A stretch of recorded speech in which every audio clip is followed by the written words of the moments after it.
Hi guys. So I've been asked to contribute to this week's lesson, and Aaron asked me to sort of relate what I learned and how I learned it when I was managing the Everett social media accounts, most specifically the Twitter. I developed a pretty disciplined routine that I would go through every day, and I'm going to show you in this series of videos. I'll try and keep them numbered so that you can watch them in order. I'll be relating basically how I went about being our content curator. Now, content curation means that you're not creating your own blog posts or your own how-to guides or whatever. You're curating the work of others. You're making it more digestible. You're sharing it across your networks, and so that has value in and of itself. Of Sort of what we tried to do for a while was to become like a hub of nonprofit and technology information, and that'll become more apparent in how we did that. So if you want to apply the same kind of thing of content curation, then what you're going to need to do is find lots of sources about the subject matter, and then also find a way to share it, to build an audience, all sorts of good stuff. So the first lesson that we're going to talk about is RSS. Now, RSS stands for Really Simplified Syndication. It's a way of channeling all sorts of frequently updated media to one single place. So you might have a lot of blogs that you follow, some Twitter feeds, various types of things. The Web 2.0 is all about constantly updated news sources, blogs being first and foremost among them. And so you might have 10 or 15, 20, 30, 40 blogs that you would like to be up to date on, but they don't, it's not necessarily practical to go to blog1.com, check for new content, blog2.com, check for new content. You can't keep it straight. And so what the internet needed was a way of keeping that all together. And RSS is basically a sort of internet protocol that whenever a site makes a new post, it will send a little ping to your RSS reader, and the RSS reader will pull the content of that post or just the title, and you can have it all in one place.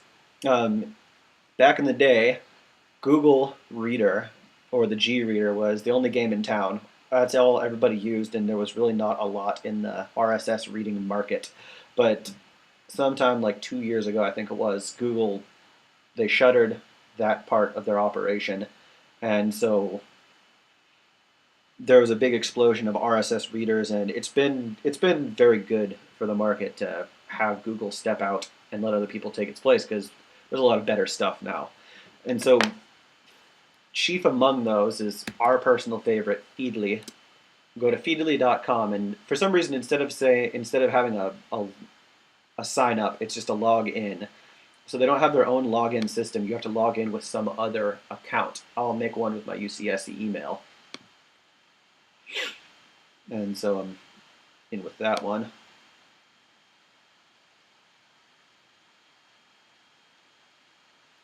So it's telling me to discover. It can suggest some stuff for you, but let's do our own. This is basically how you go about adding content to your feed. We're going to build ourselves a little bit of a library. So let's think of something good, someone with a good blog. So how about the Acumen Fund?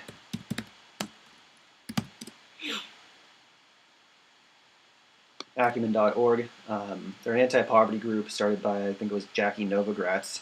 They do a lot of good work. Definitely check out her body of work, Jacqueline Novogratz.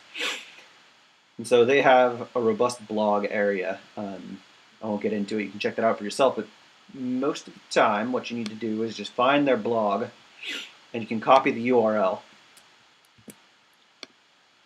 paste it into Feedly, and see it's recommending Acumen blog. And so let's compare what we're seeing here. This is their blog. It's in reverse chronological order, just like all blogs are. Why India's economic growth depends on vocational training, announcing a new solar investment. And so this is how you're probably used to consuming blog material, is that you go to acumen.org/blog and start reading through it. And that's a good way to discover things, but if you want it in a more streamlined way, we'll show you that we can have dozens, even hundreds of different blogs funneling into the same thing. And so we're seeing that, okay, why India's economic growth, announcing a new solar investment. So this is the same thing, but it's now in Feedly. So I'll just add it to the Feedly, and it has this nice thing. You can make categories. You can title it. So let's just hit add. And so now I have, I'll go to my all.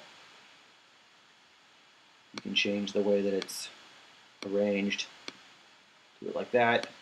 Whatever kind of visual style you prefer. And so now I've got the 4 most recent articles. I can click them all to be read. Now no articles, and you can see that there's all their stuff. All right, well, you're saying, why couldn't I just go here? This is basically the same thing. Well, what if we also want something else? How about Amnesty International?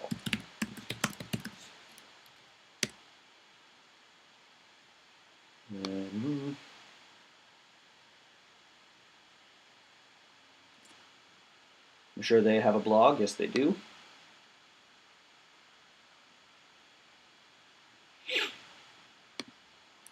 So let's do the same thing we did with Acumen. Let's add content. There we go. I'll add it to the Feedly.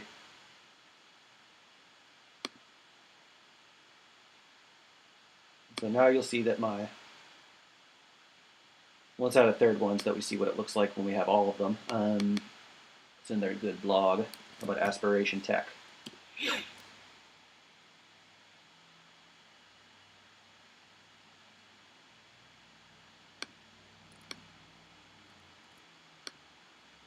Add more content. See, now we're building a library, and I'll show you what this looks like in its final form.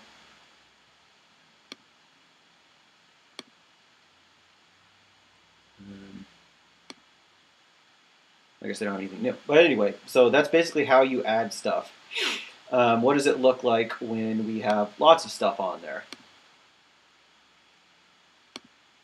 So this is the Feedly that I was using for my process when I was managing our Twitter feed. That you can see I've got lots and lots of feeds. I've got like almost 600 articles in my inbox right now. And so I have it mapped out into these different categories: nonprofit, nonprofit tech, social enterprise, women, youth, ICT for the star means for D or for development or for ag, whatever have you. And so now I'm ready to curate. I have a giant stream of relevant stuff coming to me, and I can then share this out across my social media channels. And so you can meet me in the next video, and I'll talk about using Twitter and taking this to the next step.